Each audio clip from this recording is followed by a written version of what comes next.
Est-ce qu'il t'est déjà arrivé de pleurer pour ta petite amie ou bien pour ton partenaire? Si oui, alors sache que c'est une preuve que tu es sensible. Ou bien si peut-être quelqu'un autour de toi l'a déjà fait, sache qu'il est sensible. Et tout dernièrement, je faisais un live sur Instagram où on se demandait un peu entre les mecs et les meufs en couple, qui est plus sensible?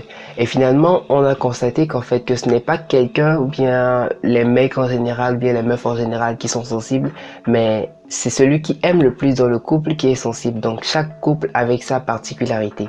Et cependant, on remarque que cette sensibilité a l'air d'être une faiblesse.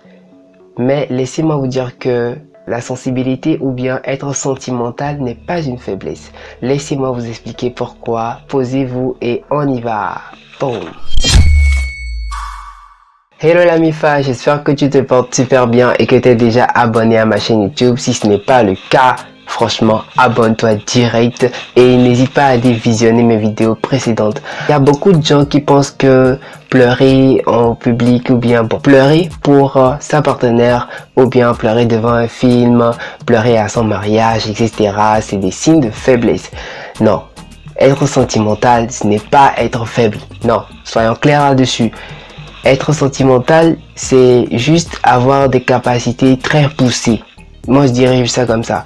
Alors, je dirais en fait que c'est un pouvoir lorsque tu arrives en fait à le contrôler. Tu vois, la sensibilité, c'est ce truc qui est en toi qui fera que, voilà, tes émotions vont déborder. Ok, d'accord, il n'y a pas de problème. Mais lorsque tu arriveras en fait à contrôler tes émotions, non mais je te dis, tu deviendras vraiment dangereux parce que j'ai lu ça, c'est pas moi qui le dis, mais j'ai lu ça dans un post. Le post disait en fait, tu deviens dangereux le jour où tu arrives à contrôler tes émotions. Franchement, c'est clair. Parce que si tu arrives en fait à contrôler tes émotions, tu laisseras plus personne contrôler tes choix, te dire quoi faire tes choix à ta place, rien du tout. C'est toi qui fais tes choix, c'est toi qui décides de ce que tu veux dans ta vie. Tu arriveras vraiment à réaliser tes projets, à faire ce que tu veux. Même si tu écoutes les avis des autres et tout, c'est toi qui contrôleras maintenant ta vie. Je sais que tu peux trouver bizarre le fait que je dise qu'une sensibilité est une forme de pouvoir. Non mais regarde, les gens qui sont sensibles au niveau de l'ouïe, ils vont essayer de capter des sons vraiment pas possibles, peut-être en musique et tout. Il y a des gens, ils captent des sons vraiment très waouh. Et ces personnes-là utilisent leur capacité pour se faire de l'argent. Il n'y a pas que. Il y a des gens qui sont sensibles au niveau de leur papille gustative. Les gens qui sont là à goûter les vins. Non mais les gens là, on leur paye. On leur paye des sommes pas possibles. Alors juste avec ces deux types de personnes, j'aimerais te faire comprendre que le fait que tu sois sensible ou bien émotionnel et tout, les romantiques, en fait c'est les gens qui sont sentimentaux, qui sont romantiques, tout ça, vous comprenez, non?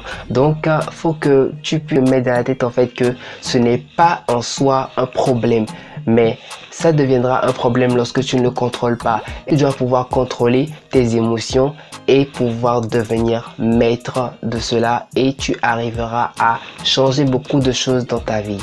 Si tu penses que tu ne pourras pas y arriver seul ou bien tu as encore besoin de conseils pour pouvoir arriver à contrôler tes émotions, dis-moi en commentaire et je ferai pour toi une nouvelle vidéo la semaine prochaine.